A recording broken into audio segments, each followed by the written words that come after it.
Hello, I'm Reverend Jude Geiger, Minister for Community Engagement at Community Church in New York, welcoming you all to our podcast, Roots to Leaves, looking at the history, theology, and polity of Unitarian Universalism. And this year, I'm joined with our own brother Zachary, who is a Franciscan priest, and we'll be talking today about our seventh principle in Unitarian Universalism and a teaching around interdependence. Brother Zachary? Thank you, Reverend Jude. Up until this episode in our podcast, I have really struggled to articulate some of what feels really valuable and unique to me about Franciscan theology and about the Franciscan way.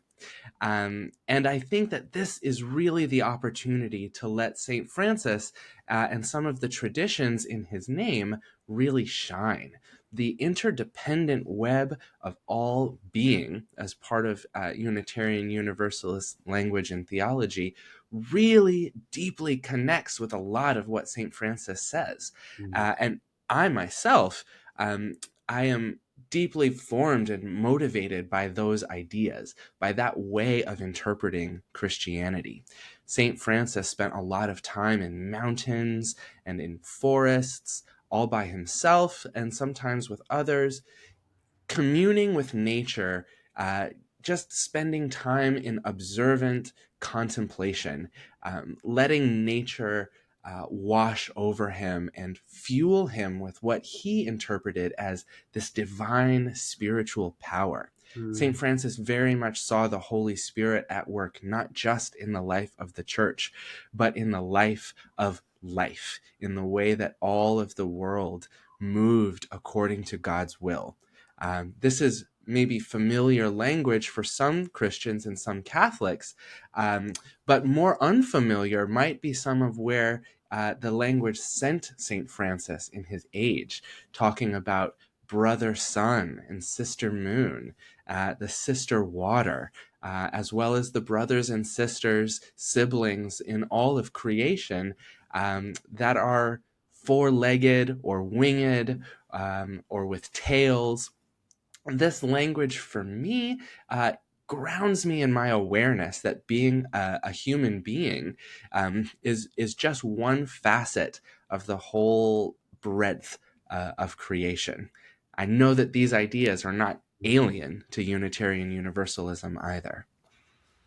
No, they're not. It's central to our theology. So much of what we do talks about how we are not here by our own efforts. I think the ultimate expression of grace. I talked about this once in a Huffington Post blog I was on that was tied to a TED talk that was coming out around if biological depictions of grace, and I think existing, being birthed, is the best image of grace. You've done nothing of your own to come into this world. I sit here talking with you, and there is nothing in this technology we're using that we are keeping together ourselves. All of humanity is evident right now between us, because this would not be possible without thousands of other people to make, between the podcast and going out and on the internet, and all of these things are held up. And there's an ethic in Unitarian Universalism that we don't go anywhere alone. And you're talking more about interdependence in the environmental and the natural world, and we certainly talk that way too. I think that was the intention of that principle in us when it was developed. I think in the 80s was the seventh principle was added. That's beautiful. I'm thinking about the ways that our this conversation, you use this example that it wouldn't be possible without the collaboration of so many different people and so many different forces. So much work went into the creation of this computer, this microphone, these headphones, and this camera that I'm using, none of which was the labor of my own hands. I see that also at work in our spiritual communities. We gather in such a way that I think in Catholic theology, we call it the body of Christ. We are not necessarily accountable for all that the community can accomplish. In fact, we couldn't be. Yet when we gather together, we really do get a fuller, deeper understanding of creation and of what human beings are capable of. I am often struck by my own dependence on the natural world whenever I am eating or whenever I get hungry, because I really require the life of others, the life of other creatures, plants, animals, or fungi for my sustenance. My body can only process organic matter. I really require the life of other creatures in order to sustain me. This is a deeply spiritual concept, I think, that is connected to the idea of communion as well. Jesus very much offering the real body and real blood of himself for the purpose of connection and relationship. Those connections, those relationships, I think point to a truth that we are not independent and we are not alone. And frankly, we couldn't be if we tried. And it's an important that is an important moral and ethical lesson that the natural world teaches us. We see it. We see that nothing in nature exists without being in relationship to everything around us. And so much of Western culture is I think, therefore I am, and centered in the individual, the self, the I, the ego, that I think both of our traditions are trying to introduce some humility into. That the natural world is an expression of that. And if you actually are internalizing the lessons of humility, that has an impact on how we step or move in the world. What footprints, what markers do we leave behind that impact the natural world for good or for bad? I couldn't agree with you more, Reverend Jude. This idea that the natural world teaches us is very much the sort of humility that St. Francis was trying to bring into the world and bring into the egoism he saw among clergy. St. Francis in particular would use that very same language to say, what is it the sparrow is teaching us? What is it the stone is teaching us? And that language was very hard for people, still hard for people to connect to, because we assume a hierarchy with respect to knowledge, wisdom, and teaching. Our teachers are elevated above us and disseminate knowledge or wisdom in a very much downward flow of hierarchy. And Saint Francis wasn't trying to put himself down below the sparrow and the stone to claim that he was gaining knowledge and that they were teaching him. It was about egalitarian understanding, that teaching is a back and forth. He would be very insistent that he and the sparrow were siblings in creation, neither one above the other. And in fact, some of the most famous artistic depictions of St. Francis were of him teaching and preaching to the animals. I have in my mind this beautiful image of a man wearing the alb and the brown that St. Francis is commonly wearing, lifting his hands and speaking eloquently and excitedly to a little rabbit sitting on a rock before him. To me, that is an incredibly beautiful example of, I think, humility in practice.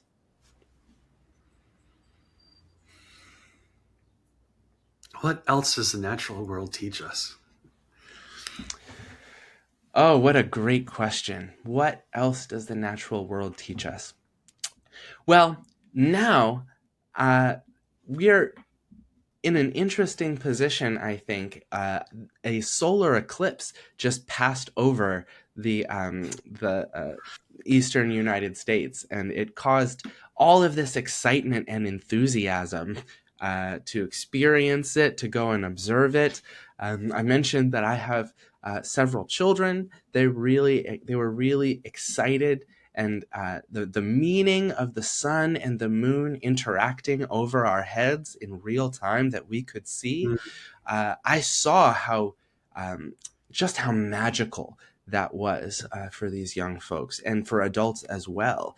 It was truly magical. I was watching the sky darken, and I felt the mood of the space around me. Here, living in New York City, you know, we're always surrounded by our neighbors. I felt the mood shrink and just kind of mellow out in response to the darkness that came over the sky. I couldn't help but feel in that moment that the sun and moon had conspired to teach a shared class on humility, on gentleness, maybe even on silence and the power of simply observing. It's true. My husband went up to Montreal to do the totality to see it, and he had a different experience than we did here in New York City. He said when it happened, there is something in the primal or monkey brain that gets triggered that we forget the rest of the time, with there being night in the daytime and vice versa. But it reminded him he is still a biological creature, because there was this reaction that he can't even express what happened like inside his body to me, because we don't have words for it in English. But it was all we keep saying, you see in the news, life altering, transformative, but nobody knows how to say what it did. Wow. Oh gosh, that is a powerful description of the experience, and I really resonate with that in a number of ways. The first thing that comes to mind is the experience that I had of nature as a child. You know, I mentioned that my children really had a moving experience of the eclipse, and I hear that, you know, Brian really had struggled to put into words the magic that he experienced. I struggled to express the magic that I felt when I was in nature for much of my life. I don't think I have any better words now for what that magic is. But I do think that I have some training that gives me language for the science of it. And the ways that the monkey brain, as you put it, that still lives in us, actually is wired to interact with our natural environment in very specific ways. One such specific way that feels important to me now, there was a study that identified just how much active processing takes place in the brain when we observe a tree versus when we read a book. And the common expectation is that the higher brain function of reading a book would most obviously be a more active process, that more areas of the brain are being engaged through the sort of processing and interpretation of complex symbols in real time. But in fact, the truth was the exact opposite. Significantly more brain power and brain energy was observed in the human brain that was simply observing a tree. The subtle movements of foliage, the information about the wind and season and temperature that it gives our brain was designed. Our brain receives that information in a much more efficient and complex way. For me, that changed how I think of interdependence. It changed the way I think of my relationship to nature. What was at first maybe an assumption that being so far removed from nature in my daily life that I wouldn't respond as well or as naturally, let's say. What a false assumption that was. And it made me think, it caused me to think differently about the times that I do spend in nature or the times that I spend around trees. It's opened up also my understanding of why it is that flowers can be so special and meaningful. We talk about scent memories and the deep core of who we are, that is our scent and smell. It's one thing to say it, and it's another to encounter that experience and to be moved to old memories that I can barely describe by a familiar scent. I see you nodding. Yeah, sense is the number one way to recall a memory. Wow. Scientifically, yeah, for sure. Well, and I didn't even know that. I only knew that from experience, from the actual experience of recalling memory through scent. Yeah, attending to the natural world, more evidence is we're best at that than anything else. As a Franciscan, this interdependence moves our communities and theology to contemplation. That is, to observing and to simply allowing what's happening around us to impact us without interpretation or without clarification, or without our efforts. And I know, Reverend Jude, you also have a deep practice of contemplation. And I don't want to use I don't want to tell you what words you would use for it, but I am curious as a UU, what practices, spiritual practices, are informed by this appreciation of interdependence. What do you do in response to this beauty? People do it in different ways, from meditation to labyrinth walks that are outdoors, to a lot of UU congregations have small group hikes where they're gathering community to be in nature together. If you're adjacent to suburbia, it's the ethical draw line about interdependence, I think, that is central to our theology in relation to how you were saying contemplation is for Franciscans. Some of the early humanist preachers within our tradition, like Dietrich or Rees or Potter, who would have been preaching in the early 1900s, were teaching that community needed to transcend individual ego. And we didn't have the language of interdependence in our theology yet at that time, but we had a sense of religion is what is calling us back into right relationship with each other and the world. And that community is the health and wellness of community is a marker of the health and wellness of the individual. I also deeply am moved to hear that, particularly in our context right now, when so much of our world is in conflict and so much of the natural environment is either being actively destroyed or is disintegrating under the weight of pressure from all the changes taking place on our planet. I'm thinking about what I have learned about Unitarian Universalism, really valuing that collective responsibility, that this is on us to either fix or respond to, or even observe in our divinity and holiness. Mm. And Community Church was at a protest in front of Schumer and Gillibrand's offices just this Wednesday, trying to get a bill passed that would, by 2030, get our usage of fuel and food resources in particular to be within the standards we need to stop the worst harm possible to the planet. And we're protesting that comfortably in Midtown while there's a protest going on in Columbia's campus, which is near and dear to both Brother Zachary and I, who studied on that campus for seminary. And it was not an easy place or comfortable for those students protesting what's happening in Gaza right now. I think the spirit of protest can be difficult in when we think specifically about the meaning of interdependence.